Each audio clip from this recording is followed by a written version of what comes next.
Hello, welcome back to the channel. If you're new here, my name's Dan, and today I'm going to be doing something a little bit different. Rather than just doing a straight film review, I'm going to be basically doing a July films roundup. So every film that I watched in July, or every new release that I watched in July, I'm going to be sort of going through them in the order that I watched them and reviewing them. So those are Elemental, Mission Impossible Dead Reckoning Part 1, Oppenheimer, Barbie, and Teenage Mutant Ninja Turtles Mutant Mayhem.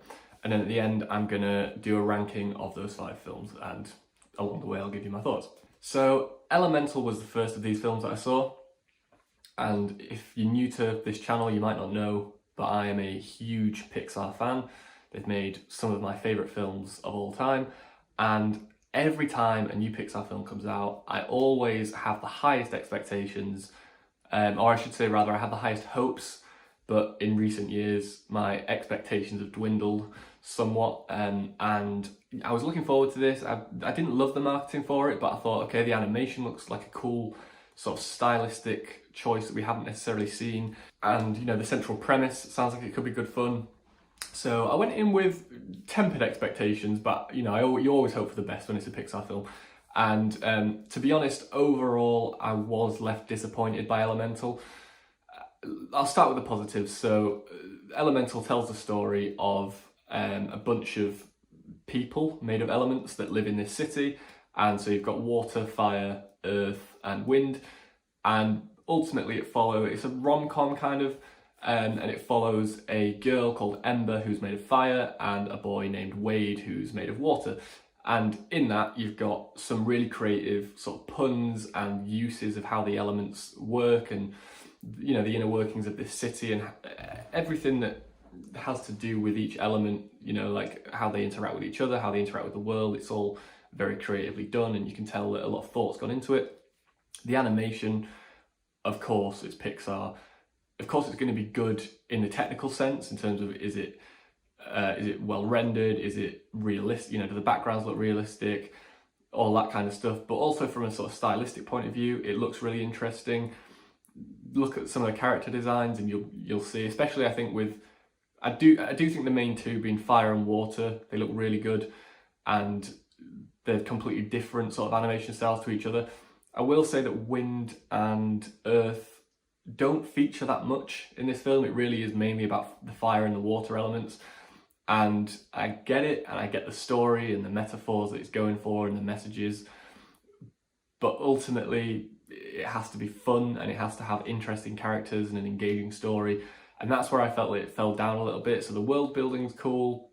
I actually wouldn't mind seeing some kind of like short film or TV series, or possibly even a sequel to this, because I think that the world they've built lends itself to some really good ideas. I just don't think that they quite hit the potential in this film. But like I say, it focuses on water and fire, which does mean that the wind and the earth elements are left out a little bit. Wade, the main guy in it, I just found him such a cringe, annoying, insufferable character. And Ember, while she's the one whose eyes you're really kind of seeing it through, and she is the main protagonist of the film, she had some good qualities that I liked, and overall she was good, and the voice performances are all great.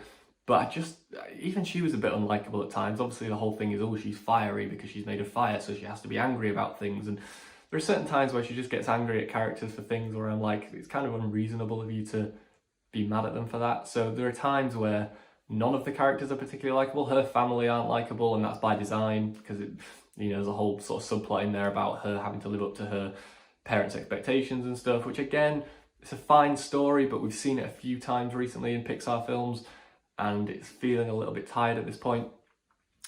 The humour didn't really land for me. It was all very childish, and I wrote this on Letterboxd. I said, oh, the humour was very childish and didn't really land, and I had a couple of comments saying, well, yeah, it's a kids film, what do you expect? But I don't think it is necessarily just a kids film, because it's from the creators of, you know, Toy Story and Inside Out and Soul and The Incredibles, and films that have been a lot more mature than just being aimed at kids and that adults can enjoy as well. So I don't think it's fair to say, oh, well, it's just a kids film, so the humour isn't going to be aimed at you, because ultimately Pixar is pretty much known for making films that are fun for all the family.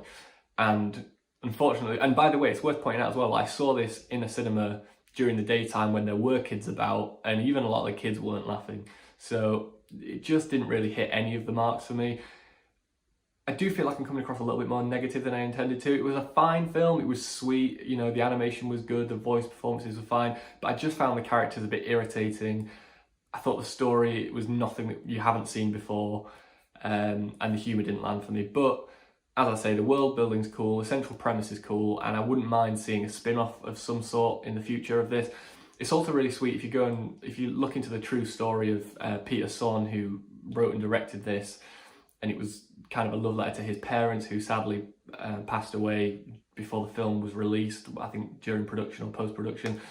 And you can, when you go into it knowing that, there is a kind of sincerity there that maybe otherwise you wouldn't sort of pick up on as much.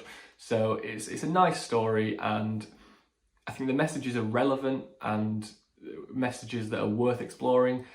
But I also do think that Pixar lately has kind of walked the same path with a few of their films in terms of not, you know, well, I have to live up to what my parents expect of me. So yeah, ultimately it just felt a little bit formulaic, especially considering it had come from Pixar, but the animation's top notch. If you've got kids, I'm sure they'll enjoy it, but as an adult, I don't know, I felt it was one of the more childish Pixar entries for me. The next film on this list that I saw was Mission Impossible Dead Reckoning Part 1. And I'm sure, like most of you, I had very high expectations going into this because Mission Impossible has pretty much been on an upwards trajectory since Mission Impossible 2. I think 3 is better than 2, 4 is probably better than 3, 5 is about as good as 4 and 3, I'd say, and then 6 was the best one yet. So I was very much looking forward to see what they could do with Mission Impossible, to see if they could keep that hot streak up. And I'm happy to say that they did. It's one of the stronger entries in my opinion. It's a real shame that the whole Barbenheimer thing is taken away from the Mission Impossible box office, because I think this is a film that deserves to be seen by the masses, and I think it's a film that the masses would enjoy. Everyone I know that's seen it thought it was really good, but yeah, you can't stop Barbenheimer, I guess.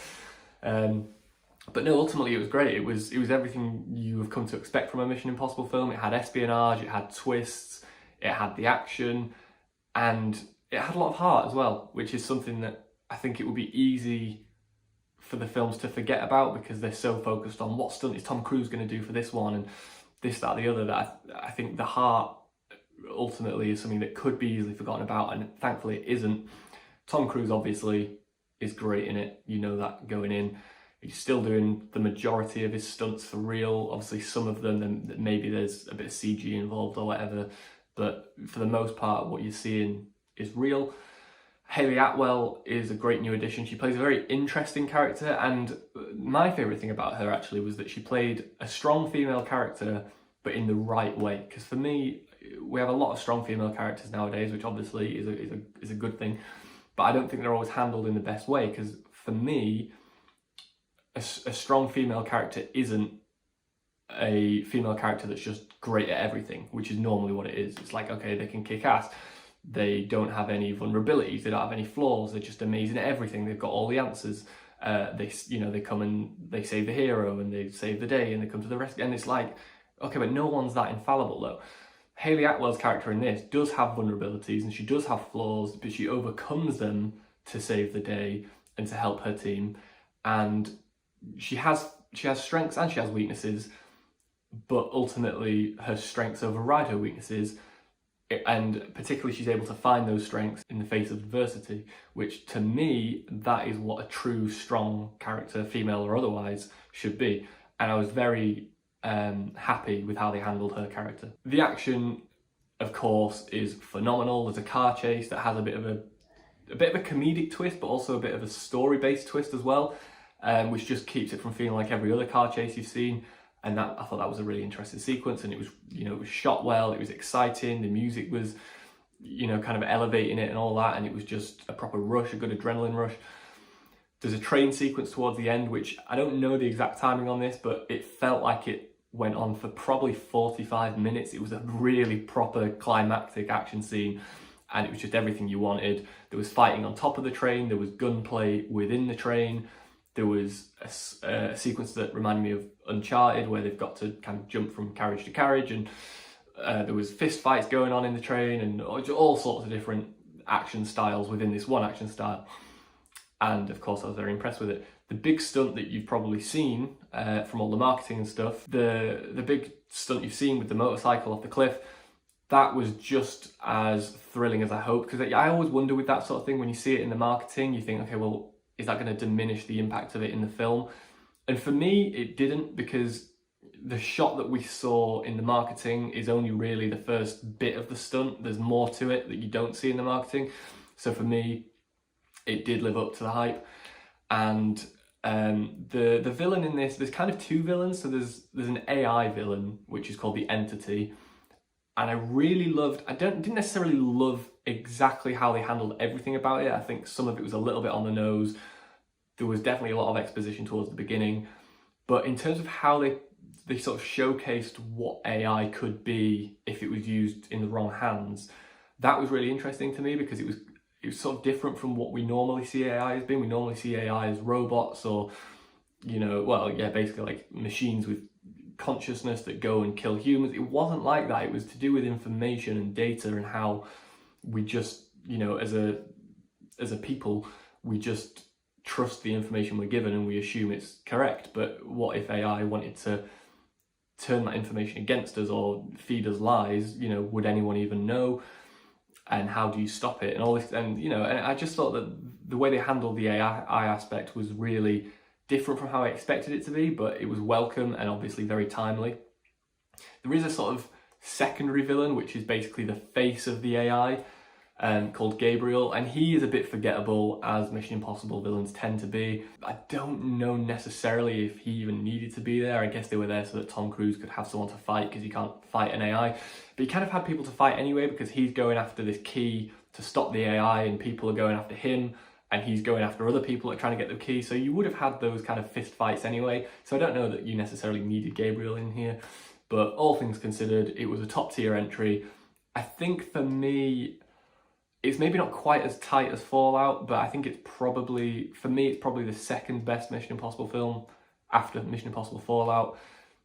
Depending what you want out of Mission Impossible film, you might, if you like the kind of, for instance, I know a lot of people love Mission Impossible 3 because it's a bit smaller and the villain is more memorable and there's sort of more personal stakes. If you like that side of things, maybe you won't love this, but if you're there for the big action spectacle and, Tom Cruise just being Tom Cruise and doing mad stuff, then I think you're going to love it. The third film I saw in July was Oppenheimer, Christopher Nolan's new film. And if anyone doesn't know, this was adapted from a book called American Prometheus, which tells the true story of J. Robert Oppenheimer, the inventor of the atomic bomb, and the kind of build up to that, and then the fallout, if you'll pardon the pun, the fallout from that afterwards, and the legal battles that he faced and all that kind of stuff.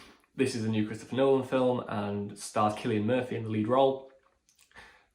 I don't know how big Cillian Murphy is in America. I know a lot of our viewers are American, so I don't know how big Cillian Murphy is. Obviously, you'll know who he is. He's in Christopher Nolan films, and he was in A Quiet Place Part 2 and 28 Days Later, but he's a bit of an icon in England because he's in a show called Peaky Blinders, which is truly one of the better shows out there, and I would urge anyone to seek out Peaky Blinders because it's great and he is great in it. But this really, for all intents and purposes, is going to be his star-making performance. I think it's difficult when an actor is doing a biopic, and I kind of had this criticism a little bit with Rami Malek in Bohemian Rhapsody, it's difficult for that performance to not just come across as an impression of that person. And I saw in a lot of the build-up to this film, in a lot of the sort of press junkets and stuff, Nolan and Murphy talking about how it was important that this wasn't an impression and that it was an interpretation. And I definitely feel that comes across in the film. Everything feels very honest and very truthful, and he truly does just disappear into this role. And it's not just because of the physical transformation. Yes, he did lose a lot of weight, and yes, the time period and the costumes and everything do help aid that, but ultimately it's just one of those performances where his mannerisms are different, the way he stands, the way he moves his hands, the voice he uses, everything about his performance is just transformative, and you just sort of forget that you're watching Cillian Murphy. The other performances were great as well, although I don't think anyone is really in the film that much. I think the key ones, I think the key cast members that are going to get the attention for in terms of awards and stuff are going to be Robert Downey Jr. and maybe Emily Blunt. but you've got Florence Pugh in there, Gary Oldman has a scene in there, Rami Malek actually is in there, Matt Damon. I mean, it's just an ensemble cast and everyone is great in it. I would give the sort of second shout out here to Robert Downey Jr. because it's very refreshing to see him in a role where he isn't just playing himself. And I know that's what's made him so famous, and I know that we all love him as Iron Man, but it's important for people to know that he is actually an Oscar caliber actor, and I think he may well get a Best Supporting Actor win for this. If he doesn't get the win, he will surely get a nomination, and the cast all around was great. The pacing of the film is something I want to talk about as well, and the editor, Jennifer Lame. So this is a 3-hour film, and it covers decades of Oppenheimer's life, and there is a lot of story in this film. And it is mostly paced very well. It moves at such a swift pace, it's almost getting into sort of montage territory in the way that it's just scene, but it never feels rushed either. It's at a very brisk pace, and it moves on as soon as it needs to move on. And there are different timelines in here in true Nolan fashion. So the future timeline is kind of a framing device for the previous timelines, and that helps kind of split things up and set the scene. And I just thought the editing overall was great. I will say, after you get the big explosion scene, after that point, I think it takes a little bit of a dip in terms of pacing. And I've started to feel the runtime a little bit in maybe the last 15-20 minutes.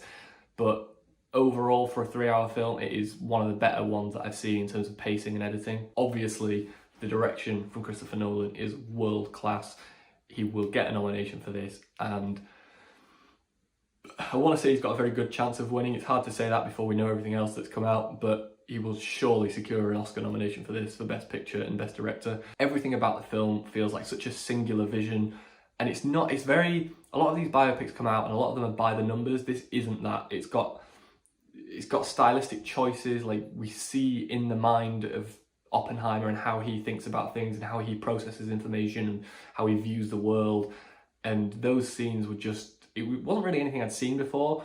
And I was aware of them before I'd seen the film because I'd heard other people talk about them in reviews, and I thought, I couldn't really understand how that was going to work and feel right in the film and not just kind of feel like showy or something or a bit out of place, but it just does work. They just make it work. Hoyt van Hoytema's cinematography is phenomenal, both in the black and white scenes and in the colour scenes. He's very good at using contrast. Like, there's a lot of scenes there'll be a beautiful like landscape background and then someone's silhouette standing in the middle of it, and it just draws your eye right in. And just the colours and everything that was used is just beautiful. And to be honest, I think Hoyt van Hoytema is, I think, behind Roger Deakins and maybe one or two other cinematographers, maybe like Emmanuel Lubetsky and maybe a couple of others. I think he is probably a top 5 cinematographer in the world right now. If you look at some of the films he's done, he's worked with Nolan before on Interstellar, Dunkirk and Tenet. He shot Jordan Peele's Nope. He did Her, Ad Astra. This guy is one of the best we have, I honestly think, and I hope he gets a nomination too. Ludwig Göransson's score was great as well. Again, I was slightly apprehensive going into this because, in terms of the score, because when Hans Zimmer isn't working on it, obviously Nolan's frequent collaborator, you think, well, yeah, Göransson's good, but he's not Hans Zimmer. But to be honest, this score was everything it needed to be. It was haunting, it was bombastic, it was beautiful at times, it was quiet when it needed to be, and it just hit all the right notes and it elevated every scene that it was in. My only sort of other slight flaw with this film, and I have only seen it once, so maybe this would change if I watched it again, but from what I remember, the big explosion scene, which I'm not going to say it's what the film revolves around, because ultimately it's a character drama and it's a sort of political thriller and it's all about the character dynamics and the legal side of things and Oppenheimer's backstory and all that stuff, and it's all very interesting. But I think ultimately what everyone wants to see is the big explosion. And I'd heard I'd seen some articles and stuff before this came out about how this is the biggest practical explosion that's ever been put on film, and I was really looking forward to that scene. And yes, it was an amazing scene. However, from what I remember, you don't actually see the explosion in the context of anything else around it, which makes it very difficult to gauge just how big it is. if it had been, you know, if you could have seen buildings nearby or people nearby or something that we can grasp the size of, it would have helped to sort of relatively show the size of the explosion. From what I remember, you don't get that. It's pretty much just the camera goes white and then it goes orange and then it's all filled with fire, and you get the reaction shots, of course, of Cillian Murphy and some of the other actors, and the sound design is incredible and all that stuff. But from what I remember, you don't really you can't really tell how big the explosion is because you don't see it in relation to anything else. There's a chance I'm wrong on that, and if, you know, let me know in the comments if that's not true, but from my recollection, that was the case. But that's a really small nitpick in a 3-hour film that is, I'm not going to quite call it a masterpiece when I've seen it once. I'd have to see it again, but it is easily one of Nolan's best films for me. I would put it in, I would say, other than The Dark Knight, Inception, and maybe Interstellar, I think it's his best film. So yeah, one of the best films of the year, one of the best films of this decade actually, and yeah, it's in cinemas for 100 days, so go see it if you can on the big screen, if you can afford to go see IMAX, or if there's an IMAX near you, if you're able to go see it in IMAX, do that.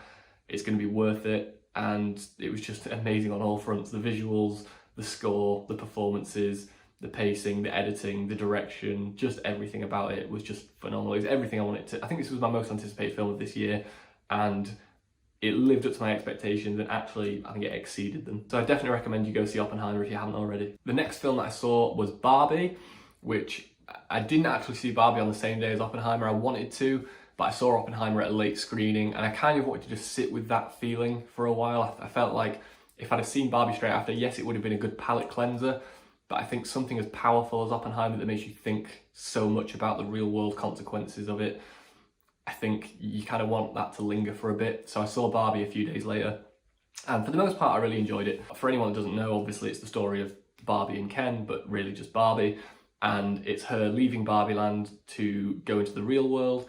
And there were some really cool concepts introduced there, like the Barbies in the Barbie land are affected by the children that play with them in the real world. So if a child draws on their Barbie in pen, then that Barbie in Barbie land is going to have marks on her face and stuff like that. And I thought that was quite a cool concept.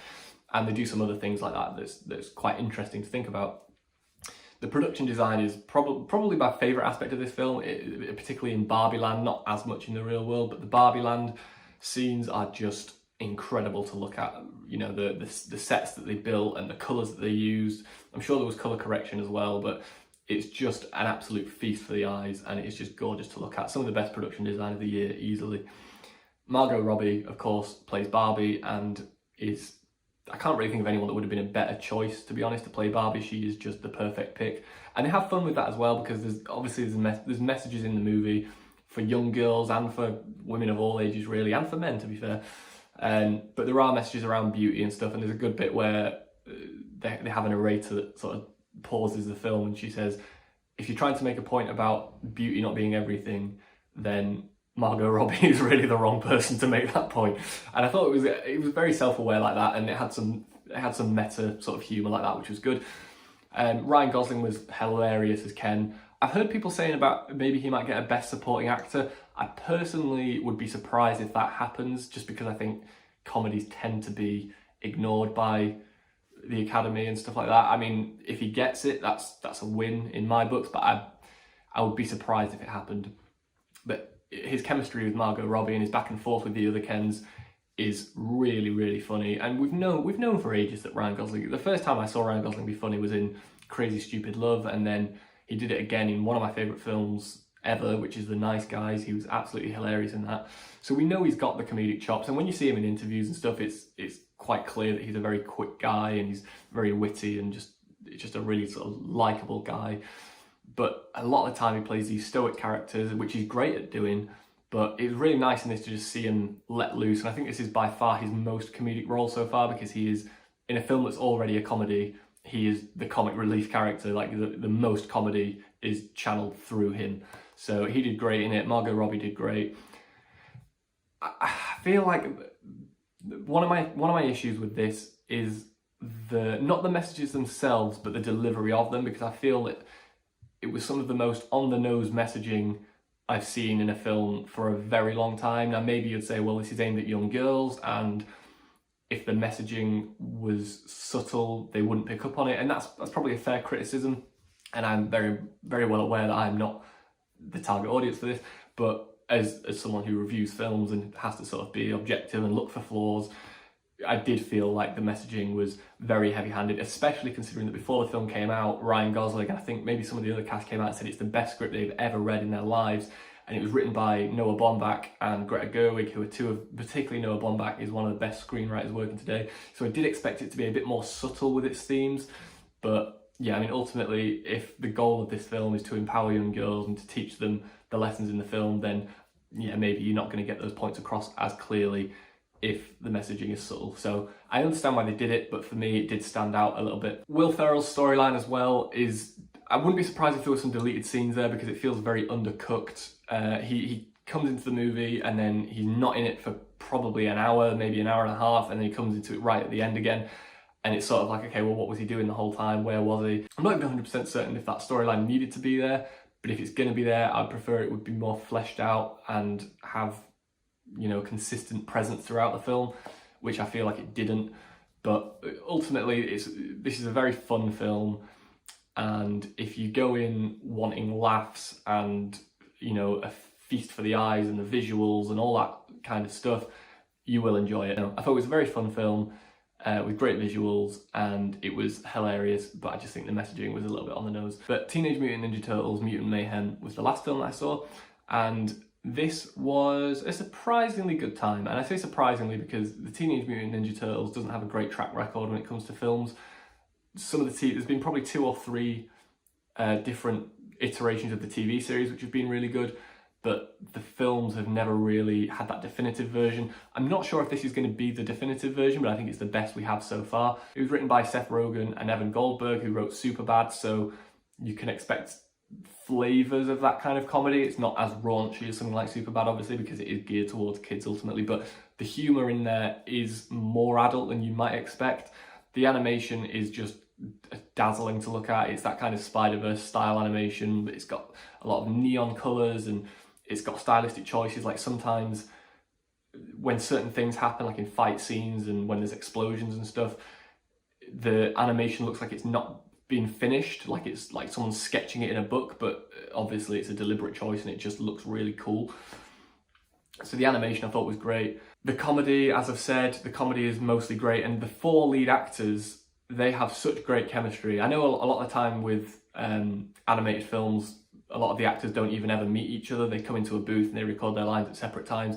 I would be shocked if these main 4 weren't in a booth together, because the way they bounce off each other and talk over the top of each other, it's just so, you know, in that kind of horrible bosses sort of way where it's not too much, but it's just exactly what it needs to be and it's just perfect, and it really does just encapsulate how friends interact with each other, and particularly teenagers have that energy, and brothers as well. You definitely feel that brotherly love between them. So the brotherly love and the brotherly hate, actually, I feel are both very well portrayed in here, and you just buy the fact that these 4 are brothers who have grown up together and spent their life together, and you really feel that bond there. Superfly is the villain, which they made up for this film. Of all the characters they could have created, I feel like Superfly was a cool addition. Voiced by Ice Cube, who does a great job at being funny and menacing. And to be honest, the whole voice cast is great. Paul Rudd as Mondo Gecko was another standout. His dynamic with Michelangelo, I felt, was one of the highlights of the film. April O'Neil as well, she was really good. I can't really look at anyone in this film, to be honest, and say they weren't great. I think everyone was cast very well. Jackie Chan as Splinter is pretty much perfect casting as far as I'm concerned. And you've got Seth Rogen and John Cena in there. Just a phenomenal cast all around, really. Post Malone's even in this. I didn't even realise till I finished the film, but yeah, Post Malone was in it briefly and, you know, served his purpose just fine. I always get a little bit apprehensive when someone that's not an actor is in a film, but it didn't detract for me at all. I didn't even notice that it was him. So yeah, voice cast was great, animation's great, the comedy's great. I do feel like I do have a couple of flaws with this. So one of the flaws is the 4 main turtles. I don't feel like there's really much characterization there. They all sort of feel like the same character. So with the Teenage Mutant Ninja Turtles, largely what you would have is Leonardo being the leader, which, to be fair, Leonardo is the leader of them. He's probably the only one that has any kind of characterization outside of the other 3. Raphael is meant to be angry and have rage issues. Donatello's meant to be the smart one. I didn't really feel like we saw him do anything particularly smart. And then Michelangelo's the fun-loving one. And yeah, he does kind of exhibit that in the film, but they all do. So none of them really stand out as their own characters. They all sort of bleed into one a little bit for me. But yeah, I mean, ultimately, it was a fun time. It had a great soundtrack, a great cast. It was funny. The animation was stunning. And it was just a good time all around. I'd say it was better than I expected it to be. So now we've come to the ranking. So in number 5, it is going to be Elemental. There were a few saving graces, like the animation and like the messages, but ultimately I just felt this largely missed the mark. I would put it in sort of lower mid to maybe bottom tier Pixar. I think it was just very childish overall. I think the characters were difficult to root for because they were a bit annoying. And yeah, ultimately it just didn't do an awful lot for me. But like I say, the world building was good and I wouldn't mind seeing some sort of spin-off project of this. In number 4, it's Teenage Mutant Ninja Turtles. It didn't do a lot wrong, but the 3 films above this were just better than it. As I say, the animation was absolutely stunning, and it's not an absolute rip-off of Spider-Verse. When the trailers came out, I saw people saying, oh, it's just copying Spider-Verse, and it definitely does have that flavour in there, like I'm not going to deny it, but they do their own thing with it, and I think they make it work for the story they're telling. So yeah, the animation was great. The soundtrack, it has some really great songs in there, and yeah, the voice cast are great, and it's funny. So that comes in at number 4. At number 3, it's Barbie. A bit of a mixed bag, but overall a very positive experience with this film. As I've said, the production design was great. I think Ryan Gosling was hilarious. Margot Robbie gives a great performance, as you know she's going to. And largely the script is good.